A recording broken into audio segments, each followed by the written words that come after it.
الگ ہے تراویح روزوں کی شان، مزہ سحری افطاری کا کب کہاں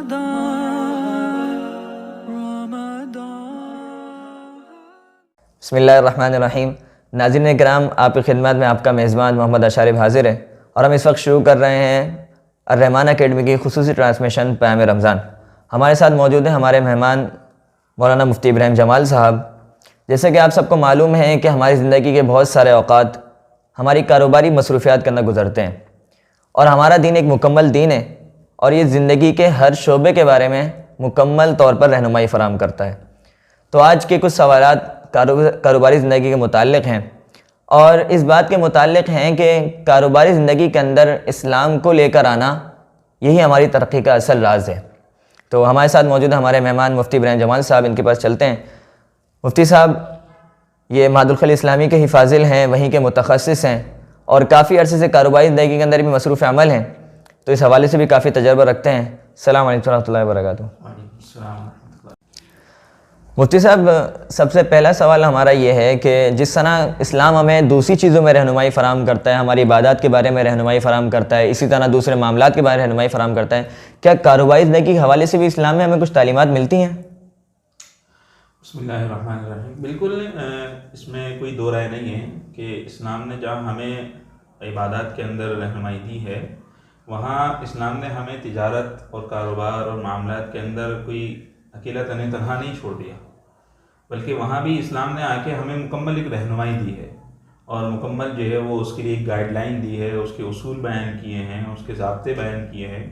کہ جب ان اصول و ضوابط کو اختیار کیا جاتا ہے تو اس سے بہت بڑا فرق پڑتا ہے، اس کے انسان کی اپنی نجی زندگی پر فرق پڑتا ہے، کاروباری زندگی پہ فرق پڑتا ہے، اور بلکہ شریعت نے تو ہمیں چھوٹی چھوٹی چیزوں کی بھی رہنمائی کی ہے کہ کس طریقے سے جو ہے نا وہ معاملات کرنے ہیں، کون کون سی بیوعات ہیں، کس کس طرح کی معاملات کیے جا سکتے ہیں، کس طریقے سے کاروبار کیا جا سکتا ہے، ہر طرح سے شریعت نے ہمیں جو ہے نا وہ اس کے لیے رہنمائی کی ہے۔ یعنی کہ جس طرح ہم مسجد کے اندر اپنے اعمال کو جو ہے نا وہ بالکل دین اسلام کے تحت چل رہے ہوتے ہیں، اس کے بارے میں مسئلے مسائل پوچھ رہے ہوتے ہیں، بالکل اسی طرح جو ہے جب ہم بازار میں جاتے ہیں تو اسی طرح اس ادھر کے بھی مسئلے مسائل ہیں، ادھر کی بھی جو باتیں ہیں وہ بھی دین ہمیں مکمل طور پر اس کے اندر بھی رہنمائی فراہم کر رہا ہے۔ بالکل ایسے یہ رہنمائی فراہم کر رہا ہے، اور بلکہ صحابہ کے زمانے میں تو حضرت رضی اللہ تعالیٰ عنہ کا واقعہ آتا ہے کہ وہ بازاروں میں جاتے تھے اور پوچھتے تھے کہ کس کو بازار کا دین آتا ہے، اور جو جس کو آتا تھا اس کو وہاں تجارت کرنے کی اجازت دیا کرتے تھے، اور جس کو نہیں آتا تھا اس کو کہتے پہلے جاؤ مسجد نبوی اور وہاں جا کے یہاں کا دین، تجارت کا دین سیکھ کر آؤ، اور پھر آ کے یہاں تجارت کرنا۔ تو اچھا مفتی صاحب، اسی حوالے سے ایک ہمارے اپنے بازار کی ایک صورتحال ہے جو سچی بات ہے، ہمیں خود بھی تکلیف دیتی ہے اور ہمارے اپنے خود اعتماد کو بھی ٹھیس پہنچاتی ہے۔ ہوتا یہ ہے کہ ہمارے بازاروں میں جھوٹ کے بغیر کام کرنا ایک ناممکن سا ہو گیا ہے۔ وہ چھوٹے سے چھوٹا دکاندار ہو، بڑے سے بڑا دکاندار ہو، وہ یہ سمجھتا ہے کہ اگر میں جھوٹ نہیں بولوں گا میری چیز نہیں بکے گی۔ تو ایسا ہو سکتا ہے کہ اگر ہم جھوٹ کے بغیر کام، چونکہ آپ کا خود بھی بذات خود ایک تجربہ ہے کاروباری زندگی کے حوالے سے، آپ ایک عرصے سے کاروباری زندگی کے اندر ہیں، تو کیا بغیر جھوٹ کے کام کر کے بھی ہم منافع ویسے ہی کما سکتے ہیں جیسے جھوٹ کے ساتھ کما سکتے ہیں؟ دیکھیں، اس میں آپ کو بتاؤں کہ دو چیزیں ہوتی ہیں نا، کہ اصل میں انسان کی ایک فطرت ہے، میری اور آپ کی، ہم سب کی فطرت ہے، ہم ایک ظاہری نفع اور جو جلدی مل جانے والا نفع ہوتا ہے نا اس کی طرف بھاگتے ہیں، جس کو ہم آسانی سے کہہ سکتے ہیں لالچ بھی کہہ سکتے ہیں اس کو دوسرے لفظوں میں، کہ ہم جو ظاہری نفع اور فوراً جو چیز ہمیں مل رہی ہو نا ہم اس کو دیکھتے ہیں۔ اب جھوٹ بولنے سے بظاہر یہ نظر آ رہا ہوتا ہے ایک تاجر کو، ایک ہمارے دکاندار کو، کام کرنے والے کو، کہ اگر میں جھوٹ بولوں گا تو مجھے فوری طور پر اس کی جو ہے نا وہ 10 کے 20 مل جائیں گے۔ اس کو یہ پتہ ہے کہ اگر یہ چیز میں نے 10 کی خریدی ہے اور اس پر میرا خرچہ لگا 15 روپے کی مجھے یہ پڑی ہے، اب اس کو پتہ ہے کہ اگر میں سامنے والے کو یہ بولوں گا کہ یہ مجھے 15 کی پڑی ہے تو مجھے 20 روپے کی بیچنی پڑے گی، اور اگر میں یہ بول دوں گا کہ مجھے یہ 20 کی پڑی ہے تو مجھے آرام سے 25 روپے کی بیچ دوں گا۔ تو اس کو یہ ظاہراً نظر آ رہا ہوتا ہے کہ میرے اس 2 لفظ کے جھوٹ بولنے کی وجہ سے مجھے 10 روپے نفع مل گیا، 5 روپے ایکسٹرا نفع مل گیا جس کو ہم کہتے ہیں، لیکن در حقیقت ایسا نہیں ہوتا۔ کیوں؟ اس لیے کہ بہرحال ظاہری نفع اپنی جگہ ہے، لیکن شریعت جو ہمیں تعلیم دے رہی ہے کہ اصل چیز جس کو شریعت نے بار بار بیان کیا، برکت جس کو ہم کہتے ہیں، وہ برکت تو اس جھوٹ کے اندر نہیں ہے، وہ جس کو ہم بہرحال جھوٹ تو نہیں کہہ سکتے، لیکن جس کو اللہ تعالیٰ نے قرآن میں سود کے متعلق بیان کیا کہ یمحق اللہ الربا ویربی الصدقات، کہ اللہ ربا کو سود کو گھٹاتا ہے اور صدقات کو بڑھاتا ہے. حالانکہ ظاہراً دیکھا جائے تو صدقے میں جیب سے پیسے جا رہے ہیں اور سود میں جیب میں پیسے آ رہے ہیں, لیکن پھر بھی اللہ کہہ رہے ہیں نہیں, سود بڑھ رہا ہے, سود کم ہو رہا ہے اور صدقہ بڑھ رہا ہے. تو یہی حال اس کا ہے کہ ہمارے یہاں جو ہے وہ جھوٹ سے ظاہراً نظر آ رہا ہوتا ہے, چونکہ پیسے جیب میں آ رہے ہیں تو بس وہ پھر اسی کو دیکھتے ہوئے نا ظاہراً اس کو یہ نظر آ رہا ہے کہ اگر میں اس میں ملاوٹ کر دوں گا 1 کلو کا 2 کلو میں ہو جائے گا اور میں آرام سے اس کو جو ہے نا 2 کلو کے ریٹ پر بیچ دوں گا, مجھے تو ویسے زیادہ مل جائیں گے. لیکن در حقیقت اس میں برکت نہیں ہے, اس کے اندر جو ہے نا اس کے اوپر اس آنے والے پیسے پر جو اللہ تعالیٰ کی طرف سے پیچھے آزمائش اور بیماریاں آ رہی ہیں اس کو اندازہ بھی نہیں ہے. یعنی یہی وجہ ہے کہ آج ہم زیادہ پیسے بھی کما رہے ہیں وہ بھی اتنا ہی پریشان ہے, کوئی کم کما رہا ہے وہ بھی. بالکل, اسی لیے شریعت نے ہمیں جو بار بار چیز سکھائی ہے رزق کے معاملے میں وہ یہ کہ برکت, کہ اللہ تعالیٰ سے برکت مانگو, کثرت نہیں مانگو. اس لیے کہ کثرت کا ہو جانا یہ کوئی فائدہ مند نہیں ہے. کثرت اپنی جگہ ٹھیک ہے, لیکن اگر کثرت نہ ہو برکت ہو تو تھوڑے میں بھی انسان راضی ہوتا نظر آئے گا اور تھوڑا بھی اس کو پورا پڑتا نظر آئے گا. اس میں آج ہمارے یہاں ایک بڑا آپ نے سنا ہوگا مشہور جملہ ہے کہ جی پورا نہیں پڑ رہا. تو پورا یعنی نہیں پڑ رہا اس لیے کہ وہ جو بندہ 50,000 کما رہا ہے وہ بھی کہہ رہا ہے یار میرے خرچے پورے نہیں ہو رہے ہیں, اور جو 20 کا رہا ہے وہ بھی میرے خرچے, وہ کہتا ہے 50 ہو جائیں تو شاید خرچے پورے ہو جائیں, 50 پہ جاتا ہے پھر کہتا ہے جا کے کھڑا ہوتا ہے وہ کہتا ہے یار ابھی بھی بڑھ گئی تو اب 1 لاکھ ہونا چاہیے, لاکھ کے بالکل صحیح, بالکل صحیح. اچھا مفتی صاحب, ایک اور مسئلہ ہمارے بازاروں کا ایک عام سا ہو گیا ہے نا, ہم جب کوئی چیز خریدنے جاتے ہیں نا تو اگر کوئی بیرونی کسی غیر ملکی تاجر کی پروڈکٹ ہمارے پاس آتی ہیں, کہ باہر والی کسی کمپنی پروڈکٹ ہمارے پاس آتی ہے, ہم فوراً سے اس پہ لپکتے ہیں اور باقاعدہ ہمارے یہاں ایک برانڈنگ کی جاتی ہے کہ بھائی یہ جو ہے نا باہر کی پروڈکٹ ہے, یہ امپورٹڈ پروڈکٹ ہے. تو ایسی کیا وجہ ہے کہ ہم بجائے اپنے کسی مسلمان کے پروڈکٹ کے اوپر, کسی مسلمان کی بنائی ہوئی چیز کے اوپر بھروسہ نہیں کرتے, لیکن جب باہر کی چیز آتی ہے تو ہمیں زیادہ جلدی بھروسہ ہونے لگتا ہے اس پہ؟ کہیں ایسا تو نہیں کہ دین ہمیں جو تعلیم دے رہا تھا وہ ساری تعلیم وہ لے گئے اور ہم نے ساری جو ہے نا دوسری جو ہماری جو اپنی غلطیاں ہیں اس کی وجہ سے ہم پیچھے رہ گئے؟ نہیں دیکھیں, اس میں آپ سے تھوڑا سا اختلاف کروں گا. دیکھیں کسی کا لوکل پروڈکٹ کو چھوڑ کر اپنے مسلمان تاجر کے, اپنے مقامی تاجر کی پروڈکٹ چھوڑ کر باہر کی پروڈکٹ کی طرف لپکنا, یہ 2 وجوہات سے ہوتا ہے. ایک تو یہ کہ ہمارے بعض لوگوں کا ذہن بنا ہوتا ہے کہ جی باہر کی چیز استعمال کرنی ہے اور سامنے اس کے مقامی چیز کتنی اچھی آ جائے وہ اس کو چھوڑ دے گا, تو اس کا تو علاج نہیں ہے ہمارے پاس. لیکن اگر ہم بات کرتے ہیں ایک عمومی ماحول کی کہ کیوں وہ پروڈکٹ کی طرف جا رہا ہے جیسے آپ نے کہا, تو اصل میں بات یہ ہے کہ آج چونکہ ہم نے اپنے آپ کو گرا لیا, ایک مسلمان تاجر نے اپنے دین اسلام کے اصولوں کو چھوڑا اور اس نے اپنے آپ کو, اپنی تجارت کو اسلام کے اصولوں سے الگ کیا, اور اس کے ساتھ جب دھوکہ, جھوٹ, ملاوٹ, فریب یہ ملائی تو اس کی وجہ سے اس کی چیز پر سے لوگوں کا اعتماد ختم ہو گیا. اس وجہ سے لوگ کیا کر رہے ہیں, اب باہر کی طرف جا رہے ہیں. یہی وجہ ہے کہ آج بھی اگر کسی کو یہ اطمینان ہو جائے کہ نہیں یہ جو چیز ہے یہ بالکل معیار کے مطابق ہے, اس کے اندر گرامج جو لکھی ہوئی ہے یہ اسی طرح ہے, اس کے اندر جو اس کا معیار لکھا ہے وہ اسی طرح ہے, تو لوگ اس کی طرف جاتے ہیں, اس کو استعمال کرتے ہیں. یعنی اگر دین اسلام کی جو تعلیمات ہماری طرف آتی ہیں کہ بھائی اس طرح سے جو ہے نا چیز کو بیچو, دھوکہ نہیں دو, اس کے اندر جو آپ کہہ رہے ہو وہی چیزیں ہونی چاہیے. ہماری خاص طور پہ اگر میں بذات خود بازار میں دیکھتا ہوں تو مجھے یہ چیز نظر آتی ہے کہ یار میں کوئی چیز اٹھا رہا ہوتا ہوں, مجھے ڈر یہ ہوتا ہے لکھا ہوا ہے اس پہ کچھ اور ہے, پتہ نہیں اندر نکلے نہ نکلے ویسی چیز.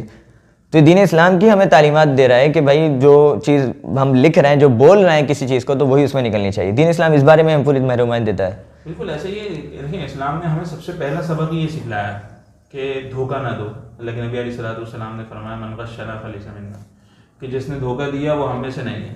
اللہ کے نبی علیہ السلام کا واقعہ لکھا ہے کہ مدینہ کے بازار میں ایک جھیڑی رکھی ہوئی تھی گندم کی. اللہ کے نبی علیہ السلام نے جب ہاتھ اندر ڈالا اس جھیڑی میں تو اندر سے وہ گیلی تھی, اوپر سے جو سوکھا تھا. تو اللہ کے نبی نے فرمایا کہ جس نے ہمیں دھوکہ دیا وہ ہم میں سے نہیں. اور اللہ کے نبی نے اس سے فرمایا کہ اگر یہ اندر سے گیلی ہے تم اس کو اوپر رکھو,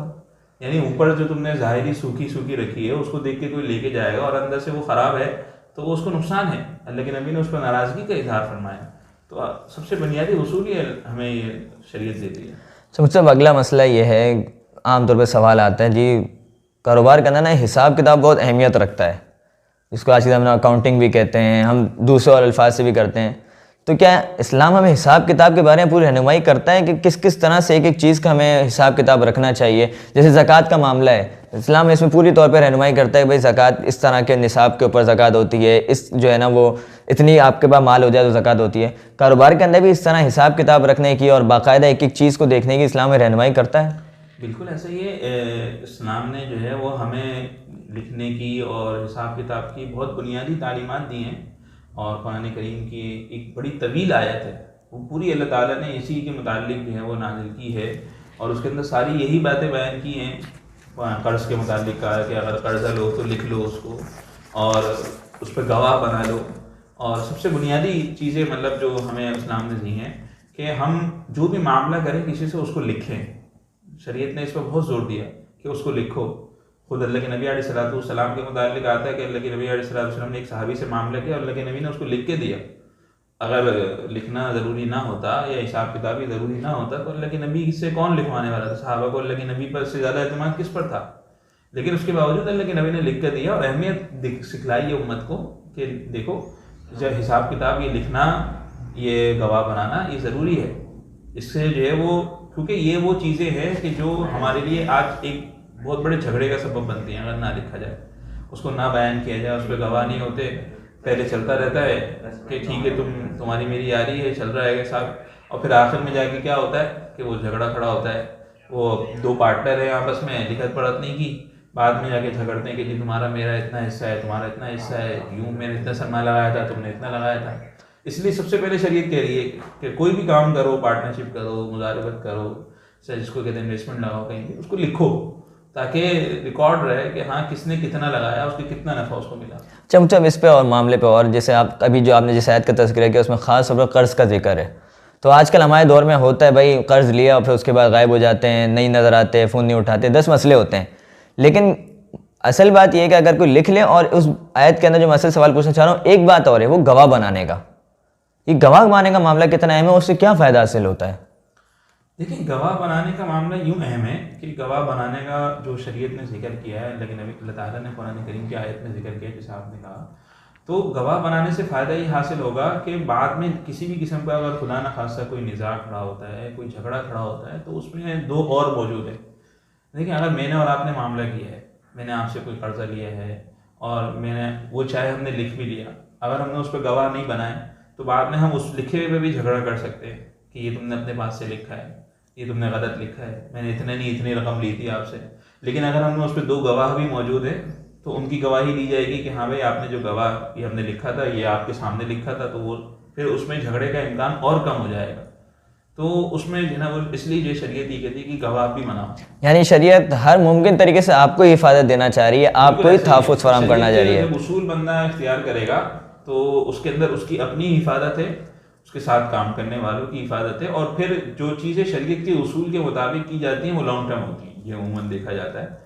اور اگر شریعت کے اصولوں سے ہٹ کے کی جائے کہ بس چل چلاؤ والا کام کیا جائے کہ کوئی مسئلہ نہیں، ہم تو آپس کے ہیں، پھر وہ دو بھائی جو ہوتے ہیں ایک ہی خاندان کے، ایک ہی خون کے، وہ جھگڑ رہے ہوتے ہیں۔ اور اگر شریعت کے اصولوں کے مطابق لکھت کے ساتھ کام کیا جاتا ہے تو اس کے بعد دو غیر آدمی وہ بھی چل رہے ہوتے ہیں، کام کر رہے ہوتے ہیں، اور ان کو اللہ تعالیٰ پہ برکتیں بھی اسی حساب سے دے رہا ہوتا ہے۔ چمچ صاحب ایک اور مسئلہ یہ ہے، جیسے دین ہمیں اور بھی بہت ساری چیزیں تعلیمات دیتا ہے، آپ علیہ السلام کی حدیث بھی ہے کہ سچا اور امانت دار تاجر وہ نبیوں اور شہداء کے ساتھ ہوگا۔ تو یہ امانت داری یہ کیا ہے؟ اسلام اس بارے میں کیا بتاتا ہے کہ امانت داری کاروبار میں کیسے ہوتی ہے اور کتنا فائدہ دیتی ہے؟ دیکھیں میں نے آپ کو ابھی بتایا نا، جیسے کہ اللہ کے نبی علیہ السلام نے جیسے کہا کہ ہم نے ابھی حدیث بیان کی کہ من غشنا فلیس منا، کہ جس نے دھوکہ دیا وہ ہم میں سے نہیں ہے۔ اور ایک حدیث ہے اللہ کے نبی علیہ السلام کی کہ لا دین لمن لا امانت له، کہ ایسا شخص کہ جس کے اندر امانت نہیں ہے اس کا دین ہی نہیں ہے، یعنی کوئی شخص جس کے اندر ایمانداری نہیں ہے اس کا دین سے کوئی تعلق ہی نہیں ہے، اللہ کے نبی علیہ السلام نے بیان فرمایا۔ تو امانت کا ہونا، ایمانداری کا ہونا یہ ایک بنیادی چیز ہے، اور آج اس کی اہمیت جہاں شریعت نے بیان کی ہے وہاں اس کی اہمیت دنیا کی نظر میں بھی ہے۔ آج ہم دیکھیں مطلب اگر کوئی ایماندار آدمی ہو اور ایمانداری کے ساتھ اپنا کام کرے، اگرچہ اس کا رزلٹ ملنے میں بعض اوقات تاخیر ہو جاتی ہے۔ میں نے آپ کو کہا نا جیسے کہ انسان عجلت پسند ہے، آج ہمیں جلدی ہر کام کرنا ہوتا ہے، ہمیں فاسٹ چلنا ہوتا ہے، ہمیں راتوں رات امیر بننا ہوتا ہے، اس لیے ہم کیا کر رہے ہوتے ہیں، بیمانیاں کر رہے ہوتے ہیں۔ لیکن اگر ایمانداری کے ساتھ کام کیا جا رہا ہوتا ہے تو وہ اگرچہ دیر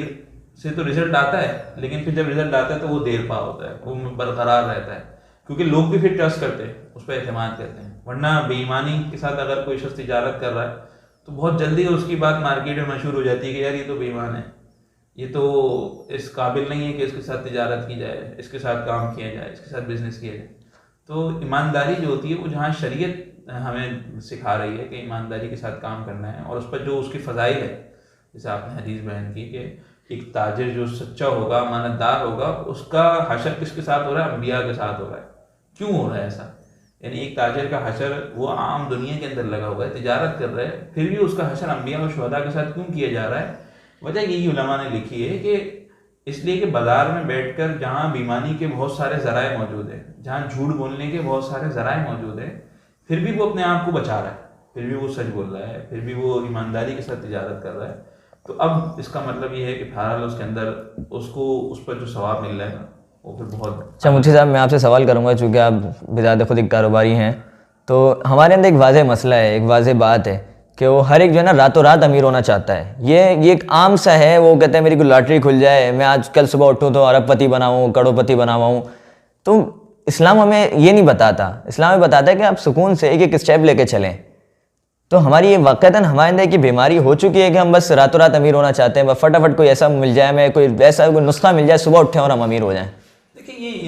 یہ انسان کی فطرت ہے نا، اس لیے کہ انسان کو خود اللہ تعالیٰ نے جا بجا اللہ کے نبی علیہ الصلوۃ والسلام نے کہا کہ انسان کے اندر فطرت ہی لالچ کی ہے. تو بس اب یہ اور بات ہے کہ جو شخص ایمان اسلام کے اصولوں پہ چلتا ہے تو وہ اپنے کو ہے کہ اس لالچ کی فطرت کو صحیح جگہ استعمال کرتا ہے. اور بہت سے وہ لوگ ہوتے ہیں جو اس فطرت کو غلط جگہ استعمال کرتے ہیں. پیسہ آنا، امیر بننے کا خواب دیکھنا یا تجارت کرنا، یہ تقریباً ہر انسان کے اندر اللہ تعالیٰ نے اس کی فطرت رکھی ہے کہ وہ یہ چاہتا ہے کہ میرے پاس پیسے آئیں. اب جب کوئی شخص اسلام کے اصولوں کے مطابق چلتا ہے تو وہ اپنی اس فطرت کو صحیح جگہ استعمال کر رہا ہے، اور اگر اسلام کے اصولوں سے ہٹ رہا ہے تو وہ اپنی اس فطرت کو غلط جگہ استعمال کر رہا ہے. فطرت ہر ایک کے اندر ہے. تو ضرورت اس بات کی آج ہمارے لیے کہ ہم اپنی اس فطرت کو، اپنے اس اندر کی طبیعت کو صحیح جگہ استعمال کریں، اپنی صلاحیتوں کو صحیح جگہ استعمال کریں، اور انشاءاللہ پھر اللہ تعالیٰ جو ہے اس کا رزلٹ بھی دیتے ہیں. اچھا مفتی صاحب، ابھی بالکل حالیہ رمضان چل رہا ہے نا، ایک بہت بڑا سوال آتا ہے جی بھائی رمضان شروع ہوتا ہے، وہ جو ہے نا 150 روپے والے کیلے 400 روپے میں فروخت ہو رہے ہیں، وہ جو ہے نا وہ فروٹ جو ہے نا پچھلے دنوں جو 100 روپے میں بک رہا تھا اب 300 روپے میں بک رہا ہے. یعنی منافع ڈبل ٹرپل کرنے کی کوشش میں لگے ہوئے. تو یہ چیز کیا دین اسلام میں منع ہے کہ بندہ جو ہے نا انتہائی حد تک کوئی منافع کمائے، یا کوئی حد اسلام نے اس کی مقرر بھی کی ہے؟ دیکھیں میں آپ کو بتاؤں کہ دیکھیں منافع، کسی چیز پر نفع لینا، اس کی حد شریعت نے کوئی مقرر نہیں کی، سب سے پہلی بات ہوئی. لیکن البتہ شریعت نے اس کے لیے کچھ اخلاقی ضابطے ضرور بیان کیے ہیں کہ اگر وہ چیز ایسی ہے جو عام استعمال کی ہے اور ضرورت مند لوگ بھی استعمال کرتے ہیں، غریب بھی استعمال کرتے ہیں، امیر بھی استعمال کرتے ہیں، جیسے آپ نے مثال دی پھل کی یا اور کھانے پینے کی چیزوں کی، تو اس میں شریعت نے اخلاقی ضابطہ یہ بیان کیا ہے کہ اتنا نفع رکھو جو ایک مناسب ہو، جس کو ہم دوسرے لفظوں میں اگر آج کی زبان میں کہیں کہ کاٹو نہیں. بالکل صحیح. اس کو اگر ہم یوں کہتے ہیں کہ کاٹو نہیں، نفع لے لو، نفع سے منع نہیں ہے لیکن کاٹو نہیں. تو یہ تو صورت ہے جہاں پہ ہم ایک روزمرہ کی چیزیں ہیں، آٹا ہے، جو دال وغیرہ ہوتی ہے، مطلب جو کھانے پینے کی چیزیں ہیں جس پہ انسان یعنی جس پہ یعنی کہ آپ یوں کہہ لیں تعیشات میں نہ ہو، یعنی کہ جس کو ہم یہ کہہ لیں انسان کی زندگی کا دار و مدار جس پر ہوتا ہے، یا ایک دار و مدار تو نہیں ہے لیکن بہرحال عموماً استعمال کی جاتی ہے. بالکل صحیح. اچھا یہ تو اس کے متعلق ہے. لیکن اگر اس کے علاوہ کوئی اور چیز ہے ہمارے تعیشات میں سے ہے تو اس میں پھر جو ہے وہ منافع کی شرح وہاں بھی کوئی متعین نہیں ہے، اور اس میں پھر شریعت وہاں بھی اخلاقی طور پر یہ کہتی ہے کہ آپ کی جتنی محنت لگ رہی ہے، جتنا پیسہ لگ رہا ہے، اس کے حساب سے نفع لے لو. بھائی ایک کاروبار ایسا ہوتا ہے کہ اس میں محنت بھی بہت کم لگ رہی ہے اور پیسے بھی بہت کم لگ رہے ہیں، انویسٹمنٹ بھی بہت کم ہے جس کو ہم کہیں، تو اس میں شریعت کہتی ہے بھائی کم منافع پہ کام کر لو. اور ہاں اگر کوئی ایسی صورت ہے جہاں انویسٹمنٹ زیادہ لگ رہی ہے، یا مثال ہے ایک مال کسی تاجر کو خریدنا پڑتا ہے آج کی تاریخ میں، اب اس کو پتہ ہے یہ میرا مال بکے گا 6 مہینے بعد جا کے، تو اس میں لازمی سی بات ہے کہ اگر اس نے مثال ہے آج کی تاریخ میں 10 روپے کا خریدا ہے، ایک مثال عرض کر رہا ہوں، تو اگر وہ کہے جی میں اس کو 15 روپے کا بیچ رہا ہے، 6 مہینے رکھ کے اگر وہ 15 روپے کا بیچے گا تو اس کو دیکھا جائے تو خرچے ہی پورے نہیں ہوں گے اس کے، جو 5-6 میں جو خرچے کیے وہ برابر ہی نہیں آئیں گے اس کے. تو اس چیز کو دیکھا جائے کہ بھائی اسی طرح مثال ہے محنت زیادہ ہے، ایک شخص نے یہاں سے خریدا ہے 10 روپے کا اور یہیں بیچ دیا ہے، ادھر دکان سے لیا ادھر دکان پہ بیچ دیا، تو اگر وہ 10 کا خرید کے 15 کا بیچ رہا ہے بہت ہے اس کے لیے، کیونکہ محنت کچھ نہیں لگی اس کی. لیکن اگر اس کو پتہ ہے میں نے یہاں سے 10 کا خریدنا ہے، پھر میں نے اس کو یہاں سے بلٹی کرانا ہے، میں نے لے کے جانا ہے وہ دوسرے شہر میں اور یا دوسرے ملک کے اندر، اور پھر اس کے بعد وہاں جا کے اس پہ محنت کرنی ہے، اس کو خرچہ کرنا ہے، پھر بیچوں گا میں، تو لازمی سی بات ہے وہ نفع اس پہ دوسرے انداز میں رکھے گا. تو اس میں ہر ایک کا اپنا ایک اخلاقی ضابطہ ہے. یا بہت سے کاروبار ایسے ہوتے ہیں جہاں نقصان کا اندیشہ ہوتا ہے، تو ان جس میں رسک زیادہ ہے، رسک زیادہ ہے جس میں، مطلب جس کو ہم کہہ رہے ہیں نا کہ انویسٹمنٹ بڑھ گئی تو رسک بڑھ گیا، یا محنت بڑھ گئی تو رسک بڑھ گیا، یا اور کسی اعتبار سے رسک اس کے اندر بڑھتا جا رہا ہے، خطرہ بڑھتا جا رہا ہے، تو وہاں پھر نفع کی صورت بھی، نفع کی شرح بھی الگ ہوتی چلی جائے گی، وہ اپنے اعتبار سے تھی. لیکن سب میں ایک مناسب اور اخلاقی ضابطہ جیسے میں نے کہا نا، سب کا ایک بنیادی اصول یہ کہ کاٹو نہیں، بس صحیح، یعنی کہ بس آپ آسانی والے انداز میں جتنا آپ کا ایک حق بنتا ہے وہ اتنا لے لو، اس میں کوئی مسئلہ نہیں ہے، اس میں کوئی نفع نہیں ہے. بعض اوقات ایسا بھی ہوتا ہے کہ کسی چیز پر 150 کا لے کے 1500 کی بیچنی ضروری ہوتی ہے، اس کے بغیر اس کا کام نہیں ہو سکتا، اور کسی چیز میں ایسا ہوتا ہے کہ 150 کی لے کے 200 کی بیچو گے تب بھی کاٹنے والے بنو گے آپ.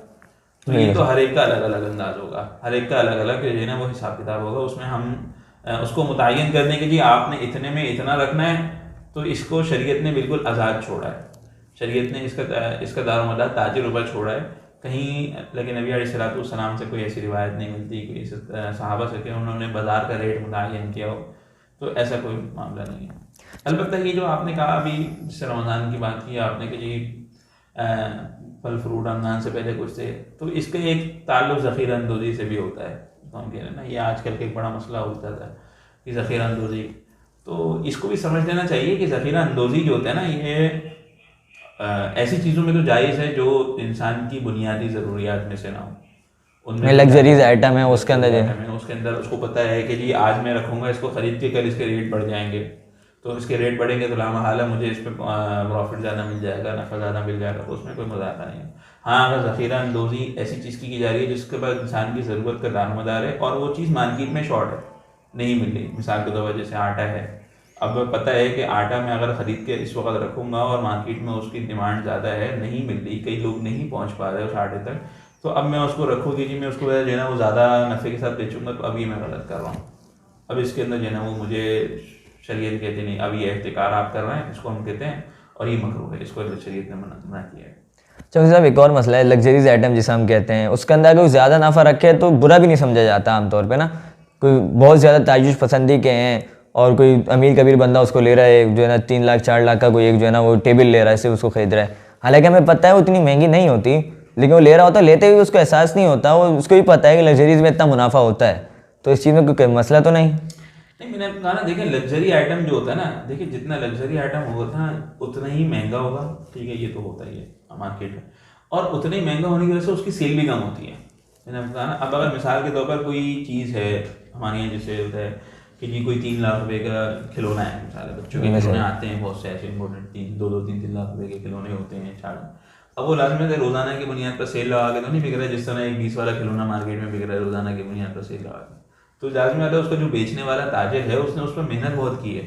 اس نے اس کو منگوایا ہے باہر سے کہیں سے، اور اس پہ محنت کی ہے، اس پہ انویسٹمنٹ لگائی ہے، بعض اوقات سال انویسٹمنٹ اس کی پھنسی رہی ہے، پھر کہیں جا کے وہ اس کو بیچ رہا ہے. تو لازمی سی بات ہے کہ وہ اس پہ اگر اتنا نفع نہیں رکھے تو پھر اس کا اس تجارت کا فائدہ نہیں ہے، تو ہم اس کو وہاں پابند نہیں کر سکتے.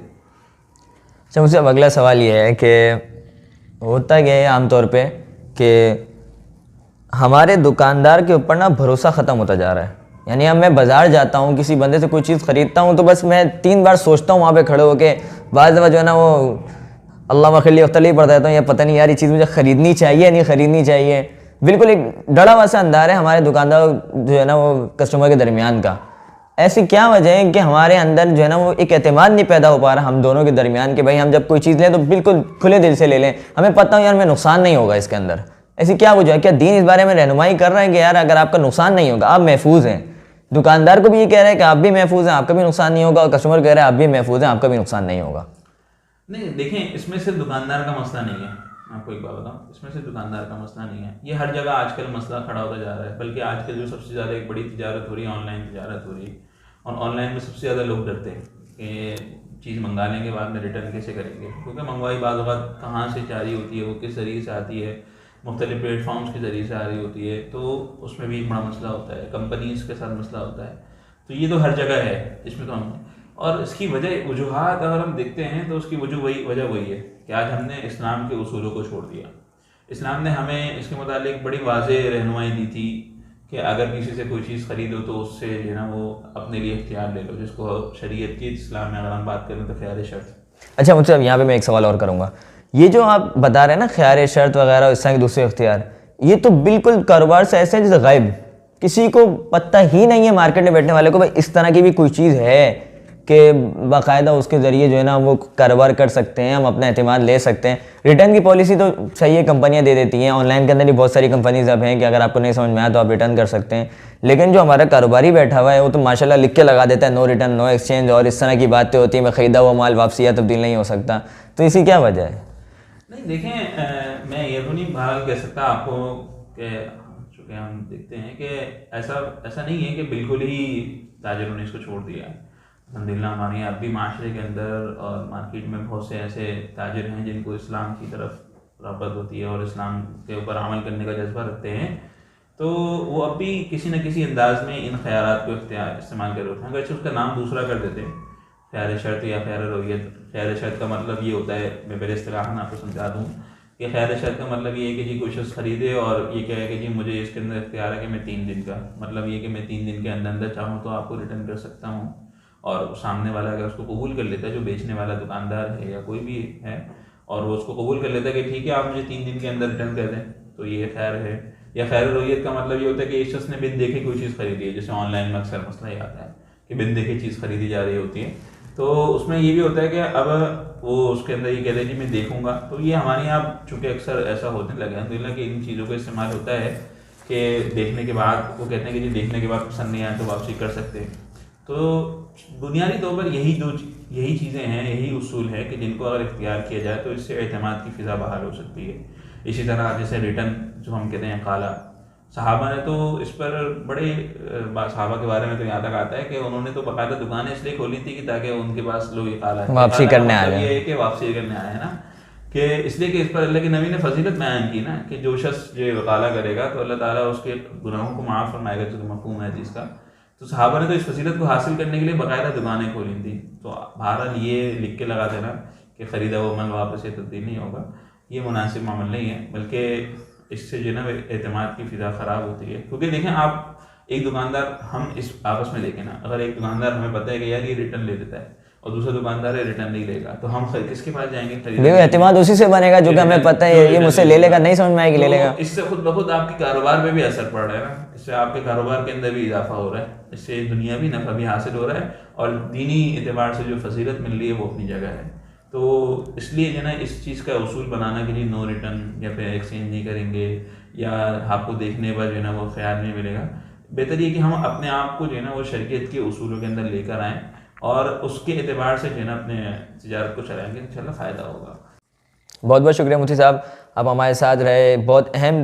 جو ہے معاملات پہ، بہت اہم باتوں پر مفتی صاحب نے جو ہے نا وہ بات کری، بہت اہم گفتگو ہوئی، ہمارے ساتھ رہیے گا۔ ناظرین کرام، چھوٹے سے وقفے کے بعد ہم آپ کے دوبارہ آئیں گے ایک اہم سیگمنٹ کے ساتھ، جس کا نام آپ کے فقہی سوالات جو ہیں اس کے جوابات دیں گے، روزمرہ کے مسائل کے جوابات آپ کو ملے گا۔ جزاک اللہ خیرہ۔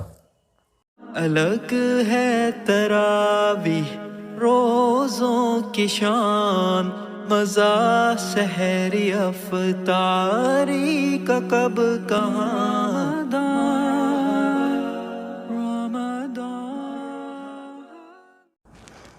اب ہم چلتے ہیں اپنے پروگرام پیام رمضان کے دوسرے سیشن کی طرف۔ جیسا کہ آپ کو معلوم ہے، ہم اپنے اس پروگرام کے اندر اپنے مفتی صاحب مہمان سے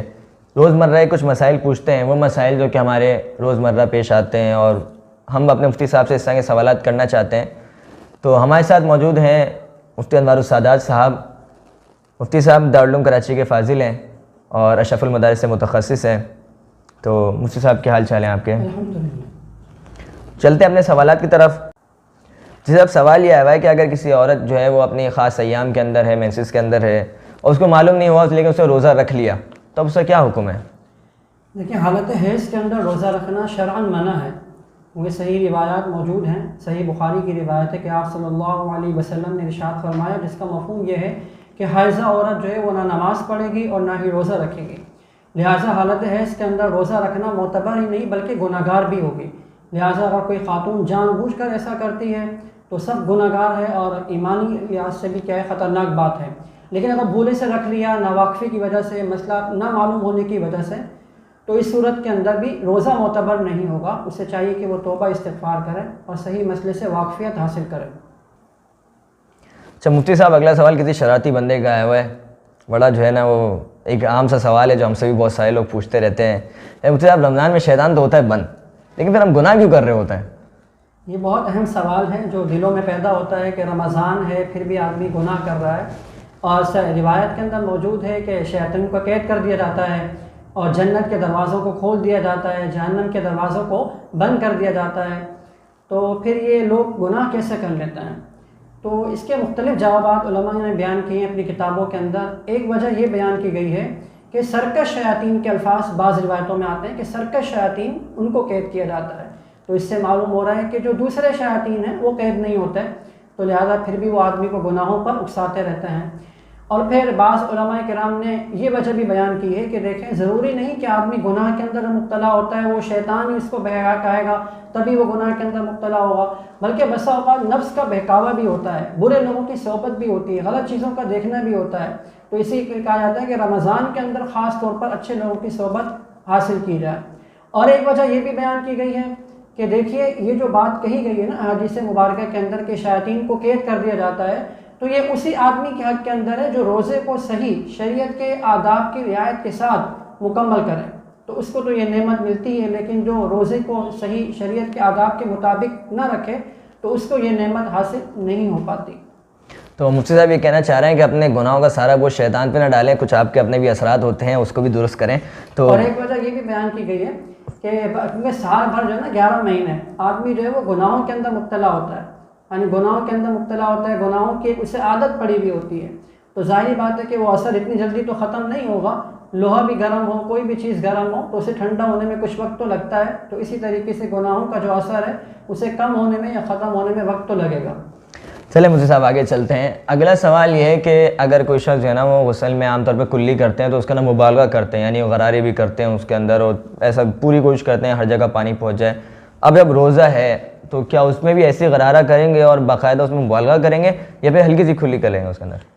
یہ بہت اہم سوال کیا آپ نے کہ بسا اوقات تو آدمی پریشان بھی ہو جاتے ہیں، ایسا بھی ہوا ہے کہ غسل جنابت ہو گیا روزے کی حالت میں تو غسل کیسے کیا جائے، تو پریشان ہو جاتے ہیں کہ اس میں کلی بھی کرنی ہوگی اور ناک میں پانی بھی ڈالنا ہوگا، غرغرہ بھی کرنا ہوگا، تو اس میں تو روزہ ٹوٹ جائے گا۔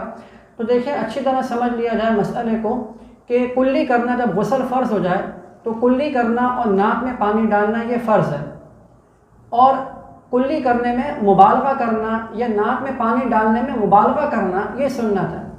مبالغے کا کیا مطلب ہوتا ہے؟ مبالغے کا مطلب یہ ہوتا ہے کہ کلی جب کرے آدمی تو کلی کے ساتھ غرغرہ بھی کرے، یعنی غرارے بھی کرے جسے کہا جائے، یہ سنت ہے۔ اور اسی طریقے سے جب ناک میں پانی ڈالا جائے تو نرم حصے تک تو پانی پہنچانا فرض ہے، آگے پانی کو کھینچنا یہ سنت ہے۔ تو یہ تو مسئلہ ہو گیا کہ فرض کیا ہے کلی کرنے میں اور کلی کرنے میں سنت کیا ہے۔ اب روزے کی حالت میں حکم یہ ہے کہ اگر کسی آدمی پر غسل فرض ہو جاتا ہے تو روزے کی حالت میں وہ صرف فرض پر عمل کرے گا، سنت پہ عمل نہیں کرے گا، یعنی صرف کلی کر لے، یعنی منہ میں پانی ڈال لے اور ناک میں نرم حصے تک پانی کو پہنچا دے۔ ہاں وہ غرغرہ کرے گا تو اس سے منع ہے کہ روزہ ٹوٹ جائے گا، یا ناک کے نرم حصے سے بھی آگے پانی کو کھینچے گا تو اس سے منع ہے کہ وہ پانی حلق میں چلا جائے گا تو روزہ ٹوٹ جائے گا۔ لہذا غسل جنابت میں بھی آدمی کلی کر سکتا ہے اور ناک میں پانی ڈال سکتا ہے، اس میں کوئی ایسا مسئلہ نہیں ہے۔ اچھا مجھ سے اگلا مسئلہ یہ ہے کہ حالت سفر میں نے چونکہ روزے سے رخصت ہوتی ہے تو ایک وقت تھا تھوڑے مشکل سفر ہوتے تھے، اس میں مشقتیں ہوتی تھیں، لیکن اب تو ماشاءاللہ ہم گھر سے نکلتے ہیں اے سی والی گاڑی میں بیٹھتے ہیں، ایئرپورٹ جاتے ہیں ادھر اے سی کے اندر رہتے ہیں، جہاز میں بیٹھتے ہیں ادھر اے سی میں رہتے ہیں، اگلی جگہ ادھر سے ادھر بھی اے سی، یعنی کہ بالکل آسانیاں ہیں۔ تو کیا اس حالت میں بھی روزے کی رخصت ہوگی؟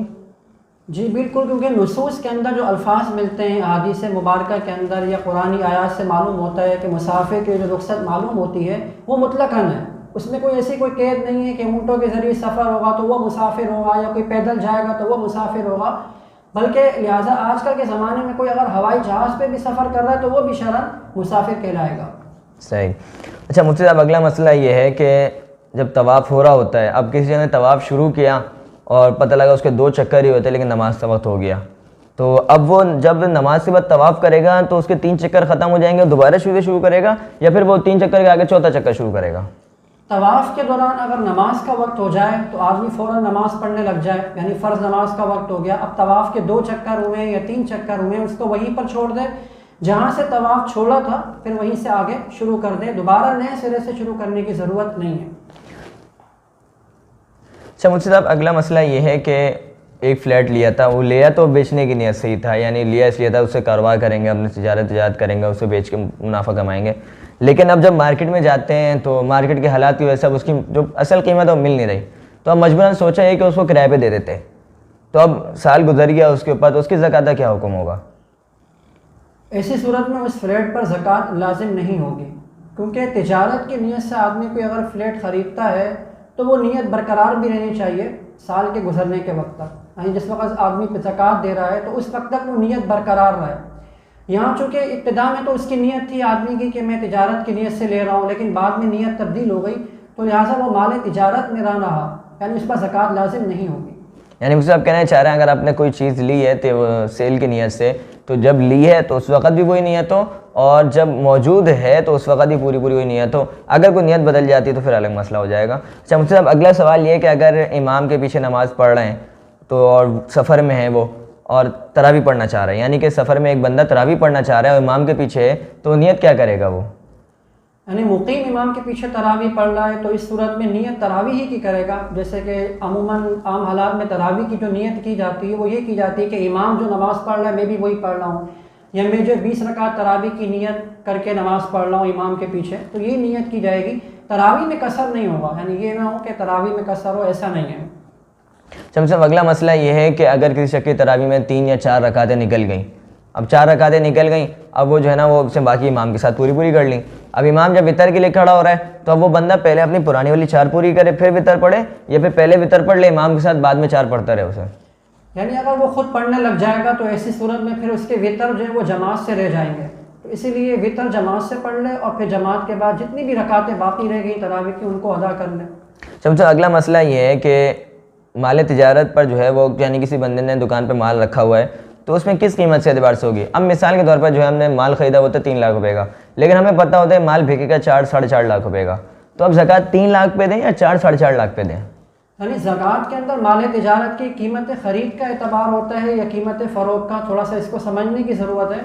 یعنی آپ نے کوئی پلاٹ لیا ہے, وہ مثلاً 50 لاکھ کا آپ نے پلاٹ لے لیا ہے, لیکن پلاٹ اب اس کی زکوٰۃ دینے کا جب وقت آیا تو اس کی جو مالیت ہے مثلاً وہ کم ہو گئی ہے, زیادہ ہو گئی ہے, تو اس صورت میں قیمت فروخت کا اعتبار ہوگا, قیمت خرید کا اعتبار نہیں ہوگا. یعنی آپ نے کتنے میں خریدا تھا اس کا اعتبار نہیں ہے, بلکہ آپ اس وقت دیکھیں گے جس وقت آپ زکوٰۃ ادا کر رہے ہیں, آپ کا سال پورا ہو رہا ہے, اس وقت دیکھیں گے کہ قیمت فروخت کیا ہے اس کی, تو اسی کے اعتبار سے زکوٰۃ دیں گے, اب وہ چاہے کم ہو یا زیادہ ہو. صاحب اگلا مسئلہ اسی کے تھوڑا ریلیٹو ہے کہ کسی بندے نے مال تجارت لے کے رکھا ہوا ہے اور پچھلے سال زکوٰۃ نہیں دے سکا,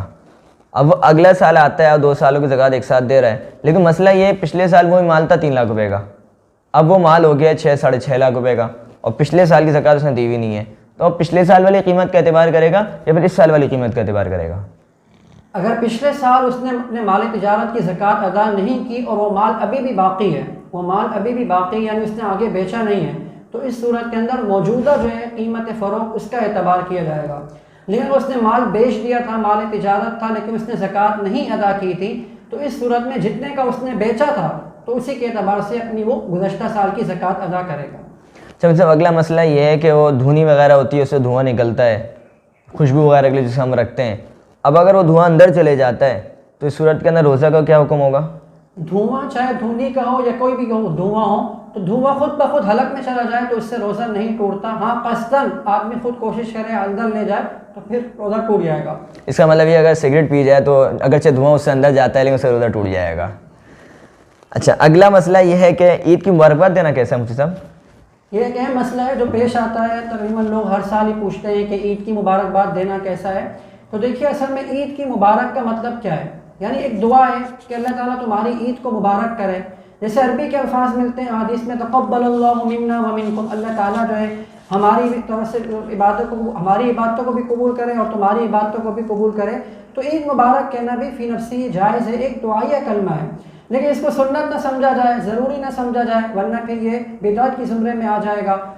اور نہ دینے کی صورت میں ملامت کی صورت نہ پیدا ہو جائے, تو اسی لیے فی نفسی جائز ہے. یعنی صاحب کہہ رہا ہے اگر کوئی آپ کو جو ہے نا عید کی مبارکباد نہ دے تو اس سے ناراض نہ ہو, کبھی ہو بھی جاتا ہے, کبھی دے بھی دے, کبھی نہ بھی دے, دونوں طرح چلتا ہے. اچھا اگلا مسئلہ مجھے صاحب یہ ہے کہ ایک بندہ رمضان میں زکوٰۃ نکالتا ہے, اب لیکن مسئلہ یہ ہے کہ اس نے اس رمضان کسی سے ڈیل کر لی نا, یعنی اپنا مال بیچنے کی ڈیل کر دی اور مال بیچ بھی دیا اس نے, لیکن پیسے اس کے ادھار پہ ہیں.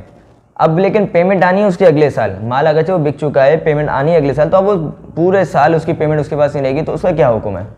یعنی اس نے مال تو بیچ دیا ہے لیکن اسے پیمنٹ ملے گی 3 مہینے بعد یا 4 مہینے بعد، اور سال اس کا بھی پورا ہو رہا ہے، تو اس صورت میں چونکہ یہ دین قوی کہلاتا ہے عربی اعتبار سے اور فقہی اعتبار سے، اسے کہا جاتا ہے دین قوی،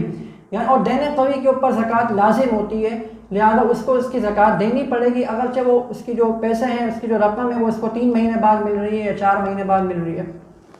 اچھا مجھ سے اب اگلا مسئلہ تھوڑا سا آفاقی مسئلہ ہے، پوری دنیا کا مسئلہ ہے۔ سوال یہ پوچھا گیا ہے کہ جو ملک میں اس وقت رائج الوقت جمہوری حکومت ہے یا جمہوری نظام ہے، اس کا دین میں کیا حکم ہے؟ مروجہ جمہوری جو نظام ہے دراصل یہ تو مغربی طرز کا ایک نظام ہے،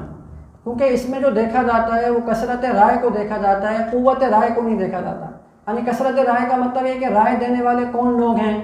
اور کن کو وہ سلیکٹ کر رہے ہیں، کن کو منتخب کر رہے ہیں، وہ کون لوگ ہیں، اس کا کوئی نہیں دیکھا جاتا، بلکہ اس چیز کو دیکھا جاتا ہے کہ جہاں زیادہ لوگ ہوں گے تو وہ آدمی امیر بن جائے گا، وہ حکمران بن جائے گا، یعنی کثرت رائے کو دیکھا جاتا ہے۔ جبکہ اسلامی طریقے انتخاب اس سے مختلف ہے۔ اسلامی طریقے انتخاب کے اندر کثرت رائے کو نہیں دیکھا جاتا بلکہ قوت رائے کو دیکھا جاتا ہے، کہ امیر دیکھتا ہے کہ کس کی رائے مضبوط ہے، کس کی رائے شریعت کی حدود کے اندر ہے، تو وہ اسی کے مطابق جو ہے کسی ایک کو حکمران بنا دیتا ہے، کسی ایک کو بڑا بنا دیتا ہے۔ تو جو مغربی جمہوری نظام ہے دراصل یہ اسلامی طریقے انتخاب نہیں ہے، لیکن چونکہ یہ پورا نظام ایک ملک کے اندر پھیلا ہوا ہے، پورے پاکستان کے اندر بھی ہے، دیگر ممالک کے اندر بھی ہے، بہرحال تو یہ جب پورا نظام ایک پھیلا ہوا ہے تو اب کس طریقے سے شرعی نظام، شرعی اسلامی طریقے کو منتخب کیا جائے، تو اس میں تھوڑی سی تفصیل ہے کہ علماء کرام یہ فرماتے ہیں کہ اب اس صورت میں بغاوت نہ کی جائے، یعنی بائیکاٹ نہ کیا جائے، ایسا نہ ہو کہ بائیکاٹ کے ذریعے سے یا بغاوت کے ذریعے سے جو ہے روکا جائے، بلکہ اسی نظام میں رہتے ہوئے شریعت کو کیا ہے، شرعی نظام کو کیا ہے، نافذ کیا جائے۔ اچھا مجھ سے اب اگلا سوال ایک عام سا سوال ہے کہ بارش ہو رہی ہوتی ہے یا کوئی اور وجہ ہوتی ہے، سیوریج وغیرہ کی لائن ہے، کچھ بھی ایسا ہے، اب سڑک پہ پانی پڑا ہوا ہے، ہمیں بھی نہیں پتہ وہ کیسا پانی ہے، اب برابر سے گاڑی گزرتی ہے، خاص طور پہ بائک والے حضرات کو کافی اس طرح کے مسئلے آتے ہیں، خود بائک چلانے والوں کو بھی ہوتے ہیں کہ جب جو ہے نا وہ مسجد جاتے ہیں تو دیکھتے ہیں جی کپڑوں پہ چھینٹیں پڑی ہوئی ہیں، یا ایسی کوئی گاڑی گزر گئی، ہم راستے میں جا رہے تھے، اس کے ٹائر سے کپڑوں پہ چھینٹے آ گئے، تب انہیں کپڑوں کے ساتھ نماز پڑھیں گے، کیا حکم ہے اس کا؟ بہت اہم مسئلہ ہے جو عموماً بارش کے دنوں میں پیش آتا رہتا ہے، لوگ پوچھتے بھی رہتے ہیں،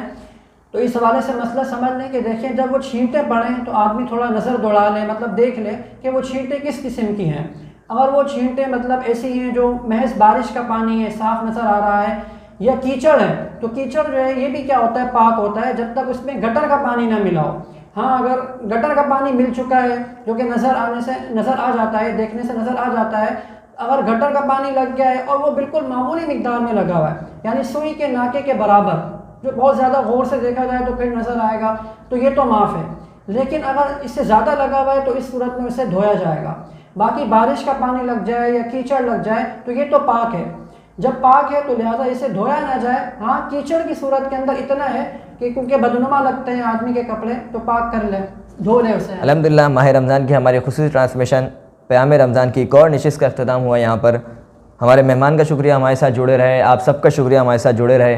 کوشش یہ کرنی چاہیے کہ ہم نے اس پورے سیشن سے جو کچھ سیکھا ہمیں اپنی زندگی کے اندر بھی لے کے آئیں، جو کچھ ہمیں معلومات ملی اپنے مہمان سے تو اس کو ہم اپنی زندگی کے اندر بھی لے کے آئیں۔ آپ سب کا شکریہ اس وقت تک ہمارے ساتھ جڑے رہے، جزاک اللہ۔ کل پھر ملاقات ہوتی ہے اسی وقت۔ السلام علیکم۔ الگ ہے تراویح